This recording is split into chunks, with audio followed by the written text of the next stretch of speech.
এই ঘটনা সন্দৰ্ভত অধিক জানিবৰ বাবে আমি সংযুক্ত হৈছো বিলাসীপাৰা সংবাদদাতা আমিনুল ইছলামৰ সৈতে আপোনাৰ জৰিয়তে জনাৰ চেষ্টা কৰিম দেওবাৰৰ দিনটোৰ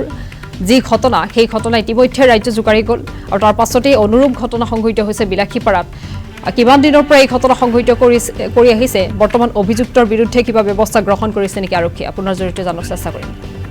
হয় পূজা নিশ্চিতভাৱে ক'ব লাগিব যে ৰাজ্যত পুনৰ এক লাভজাতৰ ঘটনা পোহৰলৈ আহিছে বিলাসীপাৰাত যোৱাকালি নলবাৰী ঘটনাৰ মাৰ নজৰতে অৰ্থাৎ সমগ্ৰ অসমৰ জুই জ্বলি থকা সময়তে কিন্তু বিলাসীপাৰাত এক চাঞ্চল্যকৰ ঘটনা পোহৰলৈ আহিছে আৰু তেনে ক্ষেত্ৰত যদি আমি ক'বলৈ যাওঁ যে বিলাসীপাৰা যিটো ঘটনা এই ঘটনাটো বিগত 2 পৰা 2.5 বছৰ আগৰ যি ঘটনা সেই ঘটনাটো সংঘটিত হৈছিল এগৰাকী মুছলমান যুৱকে হিন্দু পৰিচয় দি প্ৰথমতে ফোনত দুজনৰে প্ৰেম গঢ়ি উঠিছিল প্ৰেমৰ সম্পৰ্ক গঢ়ি উঠিছিল আৰু যেতিয়া সম্পৰ্ক গঢ়ি উঠিছিল তেতিয়াই সিহঁতৰ দুজনৰ মাজত ফোনে হওক বা তেনেকুৱা হওক ভিডিঅ' কলিঙৰ যোগেদি কিছুমান অশ্লীল ভিডিঅ' ছোৱালীজনীৰ দৃশ্য মোবাইলত বন্দী কৰিছিল সেই লম্পট যুৱকজনে আৰু তেনে ক্ষেত্ৰত ছোৱালীগৰাকী যেতিয়া এই ল'ৰাজন যেতিয়া মুছলমান যুৱক হিচাপে যিহেতু গম পালে তেতিয়া ছোৱালীজনী কোৱা হৈছিল যে যিহেতু মুছলিম ল'ৰা বুলি তেতিয়া সেই ছোৱালীজনীৰ ফালৰি কাটিব ধৰিছিল যদিও সেই ল'ৰাজন এই অশ্লীল ফটো দেখুৱাই কিন্তু ছোৱালীজনীক ব্লেকমেইলিঙৰ এটা পন্থা হাতত লৈছিল আৰু তেনে ক্ষেত্ৰত ছোৱালীগৰাকীৰ পৰিয়ালে ছোৱালীজনীক ঘৰৰ পৰা বাহিৰ কৰি দিয়া হৈছিল আৰু তেনে ক্ষেত্ৰত এই মুছলমান যুৱকৰ ঘৰত লৈ অনা হৈছিল আৰু লৈ অনাৰ পিছত কিন্তু বিভিন্ন কায়দাৰে অৰ্থাৎ যুৱকজনে বিভিন্ন কায়দাৰে ছোৱালীজনীক ধৰ্মান্তৰ কৰি অৰ্থাৎ হিন্দু ধৰ্মৰ পৰা মুছলমান ধৰ্মত ধৰ্মান্তৰ কৰিছিল ধৰ্মান্তৰ কৰি বিয়াত আবদ্ধ কৰিছিল আৰু বিয়াৰ সময়ত তেওঁৰ নাম দিয়া হৈছিল খাদিজা বেগম বুলি নাম দিয়া হৈছিল আৰু বিয়াৰ পিছতেই 2 বছৰমান তেওঁ ভাড়াঘৰ থকা হৈছিল আৰু ভাড়াঘৰত ৰখাৰ পিছতে কিন্তু তেওঁৰ দুজনৰ মাজত কাজিয়াৰ সূত্ৰপাত আৰু তেনে ক্ষেত্ৰত বিগত এমাহ ধৰি এই ছোৱালীজনীক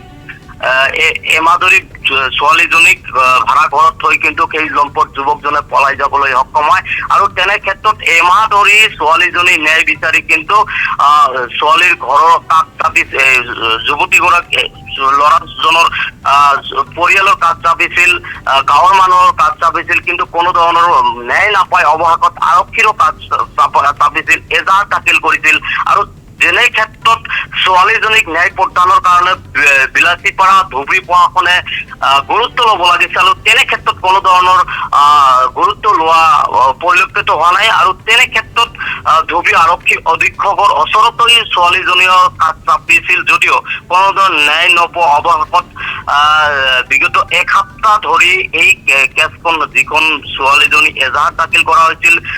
5 জনৰ নামত এফআইআৰ দাখিল কৰিছিল আৰু তেনে ক্ষেত্ৰত এজাহাৰটো পঞ্জীয়ন কৰা হৈছিল আৰু তেনে ক্ষেত্ৰত আজি 1 সপ্তাহ বা 10 দিন উকলি যোৱাৰ পিছতো কিন্তু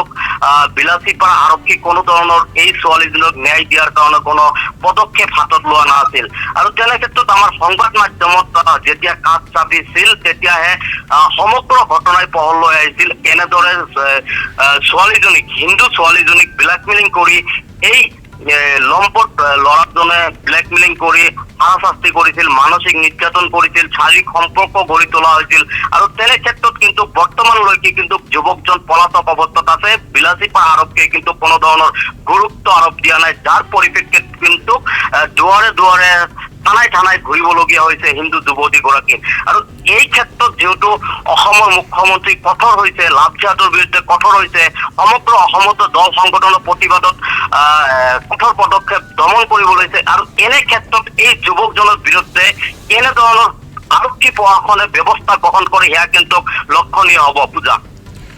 হয় বিলাসীপাৰা আৰক্ষীয়ে ইতিমধ্যে 5 জনৰ বিৰুদ্ধে গোচৰ ৰুজু কৰিছে সেই 5 জন ব্যক্তি ঘটনাৰ সৈতে কেনেধৰণে জড়িত হৈ আছিল নিশ্চিতভাৱে যি হিন্দু ছোৱালীজনী যিহেতু ল'ৰাজনৰ পৰিয়ালৰ 5 গৰাকীকৈ মানুহৰ নামত ইতিমধ্যে ব্যক্তিৰ নামত ইতিমধ্যে এজাহাৰ দাখিল কৰিছিল আৰু এজাহাৰৰ এনেকুৱা আছিল যে মিনাৰ হুছেইন সূৰ্যকাটা প্ৰথম খণ্ড মিনাৰ হুছেইনৰ দেউতাক মাক আৰু ভনী জক এই 5 জনেৰ নামত কিন্তু জড়িত হয়েছে এনেধৰণৰ জড়িত হয়েছে যে যি সময়ত এই ল'ৰাজন বিয়া পাতি লৈ ঘৰত যোৱা হৈছিল আৰু তেনে ক্ষেত্ৰত কিন্তু এই পৰিয়ালটোৱে মানসিক অত্যাচাৰ কৰিছিল মাৰপিট কৰিছিল আৰু তেনে ক্ষেত্ৰত দুয়োকে ঘৰৰ পৰা উলিয়াই দিয়া হৈছিল আৰু উলিয়াই দিয়াৰ পিছতে কিন্তু ভাড়া ঘৰত থাকিবলগীয়া হৈছিল আৰু তেনে ক্ষেত্ৰত এই ছোৱালীজনীক বাদ দি কিন্তু ল'ৰাজনক বিভিন্ন ধৰণৰ বুদ্ধি পৰামৰ্শ দি কিন্তু বেলেগ বিয়া পাতাৰ পৰামৰ্শ দিয়া হৈছিল আৰু তেনে ক্ষেত্ৰত এই পৰামৰ্শ কবলত পৰি ল'ৰাজন কিন্তু হিন্দু ছোৱালীজনীক ভাড়া ঘৰত এৰি থৈ কিন্তু এতিয়ালৈকে পলাতক অৱস্থাত আছে। বিবাহৰ কিমান দিনৰ পিছত এনে ধৰণৰ ঘটনা সংঘটিত হ'বলৈ পালে বা যুৱতীগৰাকীৰ পৰিয়ালৰ লোকৰ কিবা ভাষ্য লাভ কৰিবলৈ সক্ষম হৈছে নেকি? যুৱতীগৰাকী যিহেতু ঘৰৰ পৰা তাক বাহিৰত দিয়া হৈছে এতিয়ালৈকে যুৱতীগৰাকী ভাড়া ঘৰতে নিজে কৰ্ম কৰি ভাড়া ঘৰতে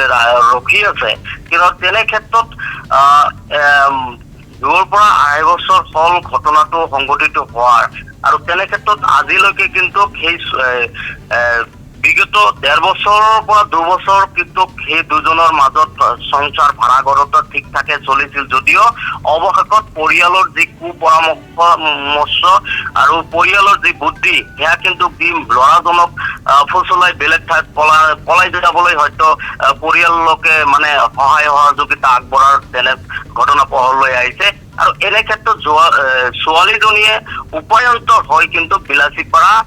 ন্যায় বিচাৰি বিলাসীপাৰা আৰক্ষীৰ কাষ চাপিছিল আৰু আৰক্ষীয়ে যেনে ধৰণৰ ভূমিকা ল'ব লাগিছিল যেনে ধৰণৰ ছোৱালীজনীক ন্যায় দিব লাগিছিল তেনেকুৱা ধৰণৰ কিন্তু ন্যায় নিদি কিন্তু ছোৱালীজনীয়ে মানে আৰক্ষী হওক বা পৰিয়ালৰ লোকৰ কাষত হওক মানে দুৱাৰে দুৱাৰে নিশ্চয়কৈ আমিনুল ইছলাম এই মুহূৰ্তত আপোনাৰ ধন্যবাদ জ্ঞাপন কৰিছো সবিশেষ তথ্য জনোৱাৰ বাবে।